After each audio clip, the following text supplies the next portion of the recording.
Bonjour à tous et bienvenue sur les petits papiers d'Ilse. C'est moi, je suis Judith, démonstratrice Stampin' Up près de Lille.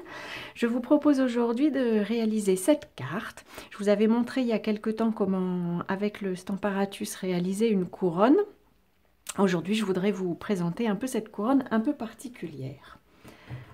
En fait, la dernière fois que je vous avais présenté la technique pour faire une couronne, nous avions réalisé ce genre de masque.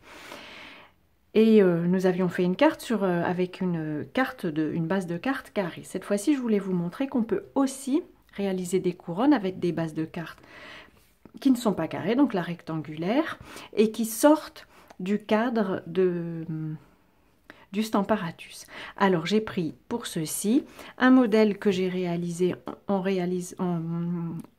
fonctionnant comme la dernière fois, excusez-moi. J'ai juste réalisé un carré qui lui est plus petit et que j'ai mis comme la dernière fois dans un sens puis dans l'autre.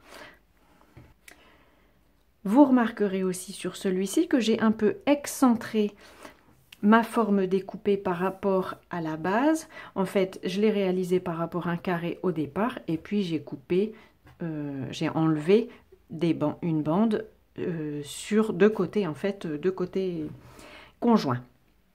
Pour la base de carte que je vais prendre, c'est une base que j'utilise de façon assez classique, 1 cm de moins que la base A6, comme celle-ci. Donc elle mesure 9,5 cm sur 13,5.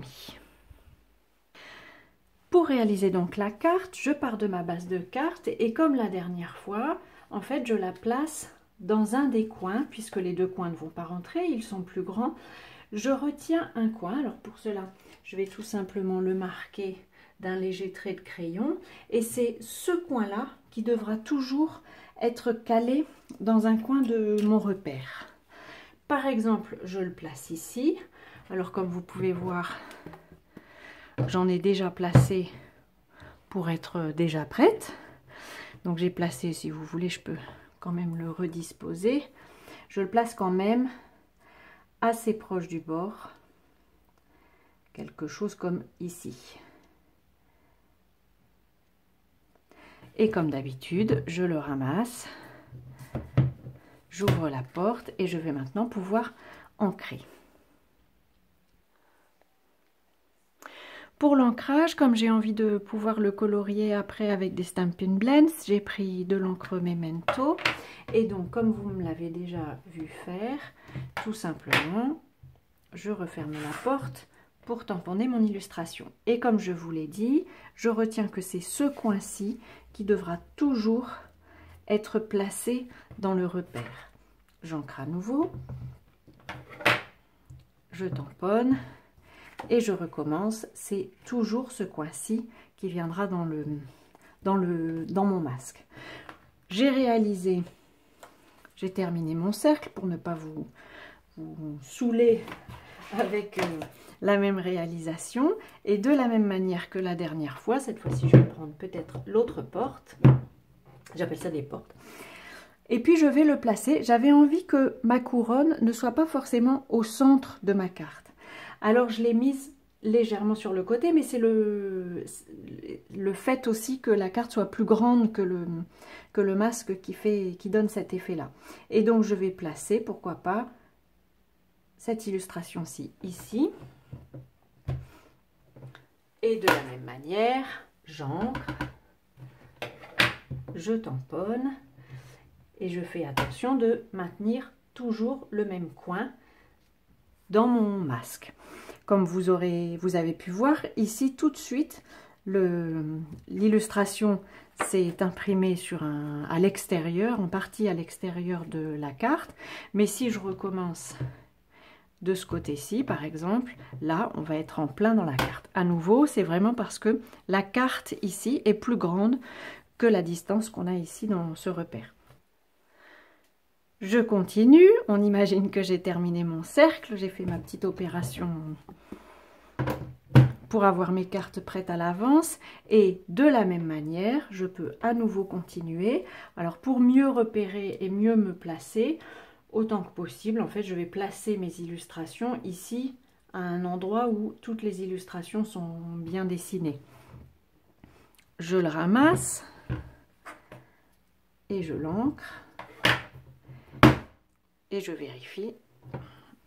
Parfait, ça tombe au bon endroit. C'est un des merveilleux aspects du Stamparatus.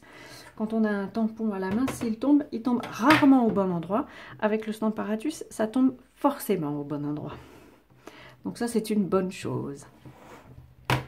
Je continue. Alors, je continue juste pour vous montrer qu'on va avoir certaines illustrations, évidemment, qui vont tomber en grande partie à l'extérieur, voire complètement. Je les tamponne quand même plus ou moins, histoire de m'assurer qu'il ne manque pas un petit coin, même si bon, ça n'est pas très grave s'il manque un bout d'illustration. Quand c'est terminé, qu'on a fini nos 2 cercles, on arrive à nouveau à cet exemple que je vous avais montré tout à l'heure. Je l'ai mis en couleur avec des Stampin' Blends et je ne sais pas si vous allez pouvoir voir, mais comme ici ce sont des sequins, que les sequins en général ils brillent un peu, j'ai eu envie de les rendre un peu brillants, donc j'ai mis un peu de Wink of Stella.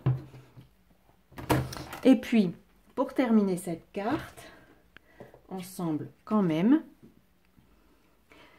j'ai envie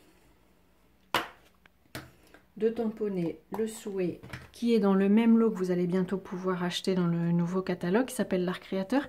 Et il y a une phrase qui dit « Jamais trop tard pour créer un peu d'art » et qui me plaît beaucoup.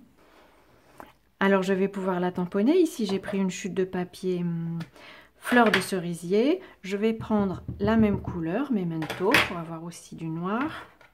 Je vérifie, je pense que tout n'est pas bien ancré. Voilà, c'est mieux. Je tamponne au milieu. Parfait. Et puis, j'ai choisi d'utiliser une étiquette qui vient d'un lot avec des tampons et la perforatrice et qui s'appelle Étiquette Mignonne. J'aime assez cette étiquette. Et ça va nous faire une forme un peu carrée à l'intérieur de notre couronne ici. Et je trouve qu'elle tombe assez bien dans l'illustration. J'ai envie de la mettre avec des Stampin' Dimensionals, donc pour la mettre un peu en hauteur, on va dire, avoir un peu de dimension sur ma carte. Voilà.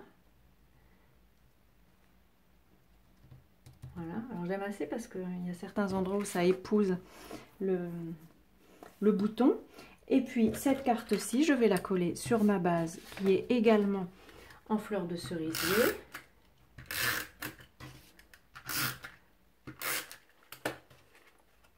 Voilà. J'avais envie d'une carte plutôt simple parce que pour moi l'intérêt de la carte il est dans la couronne qui est ici. Voilà, la carte est terminée. J'espère que cette petite variation sur la technique de la couronne vous aura intéressé et vous aura inspiré.